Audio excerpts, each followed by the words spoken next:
welcome once again to Senior Focus. I'm your host, Bill Adams. Senior Focus is a show designed for folks over the age of about 50. But of course, if you're younger than that, feel free to stay tuned with us.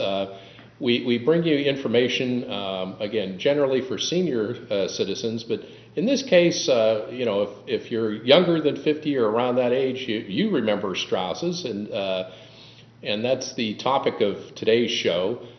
First off, I want to thank Greg Roten from Armstrong Channel 20 and also the Mill Creek Metro Parks, Keith Kaiser, for allowing us to use Davis Visitor Center here. Today's guests are Thomas Welsh and Michael Geltz, and they've written a book called Strouss, Youngstown's Dependable Store. Welcome. Thank you, Bill. Thanks for coming on the show. Well, why don't we start off with just the basics of how did you get the idea to do this? Who came up with it, and what was the genesis for the book? Well, this really emerged from discussions with the History Press. They've only done one previous book on Youngstown, and that was Remembering Youngstown, which was edited by Mark Paco, Metro Monthly. Sure. And in the course of our conversations, two topics that struck us as extremely potentially popular among readers would be Strouss's department store and also restaurants of Youngstown. So these actually, the genesis occurred at the same time. So we've been working on both projects. How long ago was it? Not long enough ago. We started conversations. Was it October? Or about October, I suppose. Yeah, September.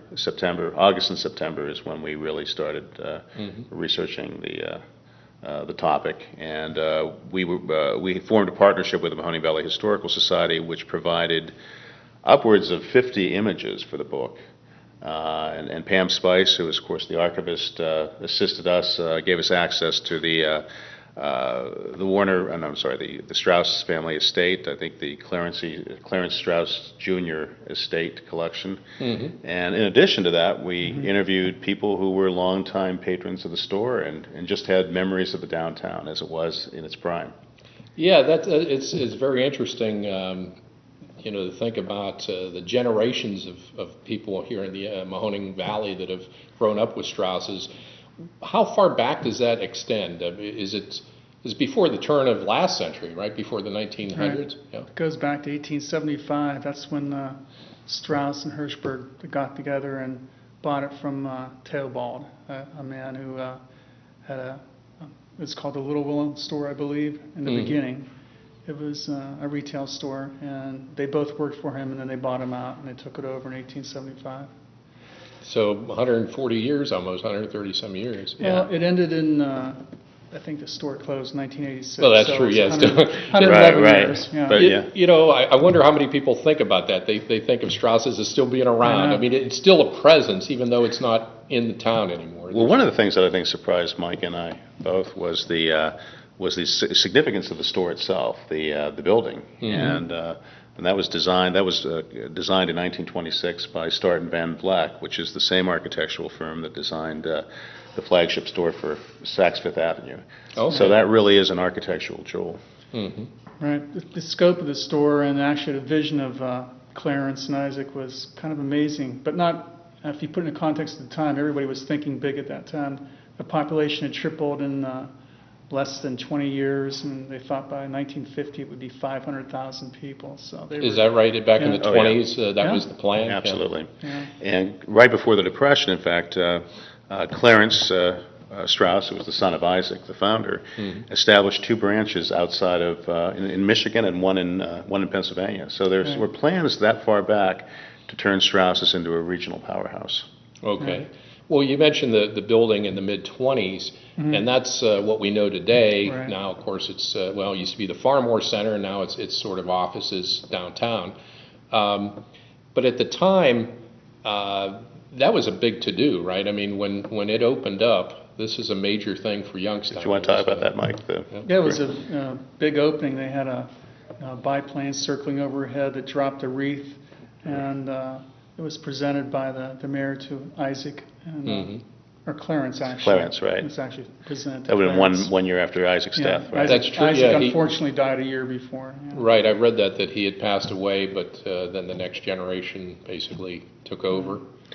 Yeah, but that's really an indication of just what a big event it was for the municipal government, because it was the municipal government under Charles Scheibel that planned that event. Right. And not many people at that point saw a plane at such close quarters. I mean, it circled West Federal Street and dropped this box in the middle of It's the street. almost like a mob riot in the streets. They had to have the police with their billy clubs keeping people back. I mean, Is that it was a big right? event. Yeah, the traffic police were in their Sunday best. I mean, they really elaborate uniforms, and they apparently made some use of their, if not their clubs, certainly their bulk, Right, keeping to keep people from people, rushing in. yeah. Right. Well, again, in the context of the time, Youngstown then, had its first major, I guess, department store, which they were shopping. The Strouss people were going to New York and Chicago to get the best goods. Is that what happened? They pretty much brought in the They cream. bought from the same buyers that everybody did in New York in the garment district, and they had the same fashions as you would see, in Saks. Well, if not Saks Fifth Avenue, some Macy's, other maybe? retailers on Fifth Avenue. Well, this goes way back. David Tabold, who was Isaac Strauss's mentor and really kind of a surrogate father when he came over here as a young 17-year-old immigrant, was really on the cutting edge of retail in Youngstown. And he actually, when he met Isaac Strauss in New York at the harbor, he took him promptly to a buying excursion in Manhattan. Okay, Oh, so okay. there was always that strong New York connection. It was always a very cosmopolitan story. So basically, right off the boat, he was immersed in Yeah, and commerce. They gave him a haircut and a suit and put him to work right away. Right. Now, as the years went from the 20s into the 30s, of course, we went into depression, the whole country. And what were some of the things you learned about the history of the store at that time during the Depression era? Well, one is that they apparently lost the two stores in Michigan. That's for certain. So two of their branches apparently closed during that period, which isn't surprising. What is significant about Strauss's, though, is that they kept everyone employed. I mean, they slashed salaries, but they kept people employed. They also had a lot of, did as much as possible to create a familial atmosphere. There were excursions to Idora Park and other amusement parks in the northeastern Ohio. So There were inexpensive outings sponsored by the company, Right. so they could have a little bit of playtime, I suppose. And did you want to talk about like the insurance policies or anything like they really were very much ahead of their time in terms of providing insurance to their employees, and this was even before the Depression. And after Isaac's death, established a memorial fund to assist workers that were in any kind of economic distress or had medical problems. So, and they also gave the workers as early as that period the opportunity to become shareholders in the store. So they're very much About 20% trailblazers. of the employees were shareholders. And that was Well, that's fairly advanced then. That I was. mean, Sure. for that type, or at least that time period, I would imagine, really including employees in the the profit sort of sharing Right. through the stocks. And what was the time period when the store peaked as far as employment? Was it that time, or was it probably after war or war years, that kind of post-war period, I would think, and of course they had a dozen branches in the 1980s when they closed. So, I mean, the employment was quite high at that point. A real turning point for the store, though, occurred in 1948 when under Clarence Strauss Jr. I don't know that he was actually involved in that decision. I think this was an arrangement his father had made before his death. But the store was purchased by the May Company, merged with the May Company, and so it became a division of a national corporation. And but they were very, very careful to maintain the store's local identity. Its treatment of employees remained more or less the same. And sadly, though, as the retail climate changed, Strauss was merged with Kaufman's, and then Kaufman's was merged with Macy's, and so Strauss is no more. But until they closed in '86, they were. I think people were shocked to find out that the May Company had owned them all these years, since 1949, That's right. 48. Well, yeah, that's because they had their own local identity. It never changed. That's right. I'm surprised at that too, because I think we all knew towards the end that they had been bought out and it was part of a larger out-of-town group, but I didn't know going back to 48 that it was actually part of the May. Surprising. Yeah, well, the atmosphere of the store Did you want to say something? Well, they were so successful. I mean, Right, the maid company right. knew it was a good formula, and they didn't. They weren't do going to mess anything. with it. Yeah. Right. That's right. Yeah. Well, again, we're talking with Thomas Welsh and Michael Geltz. They're with the they're actually authors of the new book, and we give folks a look at that. It's called Strouss, the Dependable Store, and it is available all over the area, and we could talk a little bit about that. Actually, I know it's available through like the Historical Society. Maybe you want to mention some of the other places you can get it? It's at the Arms Museum. I believe it's here at Fellows. And, and you can get it online at Amazon, Barnes & Noble. You can go to the store in Boardman, the Barnes & Noble store there.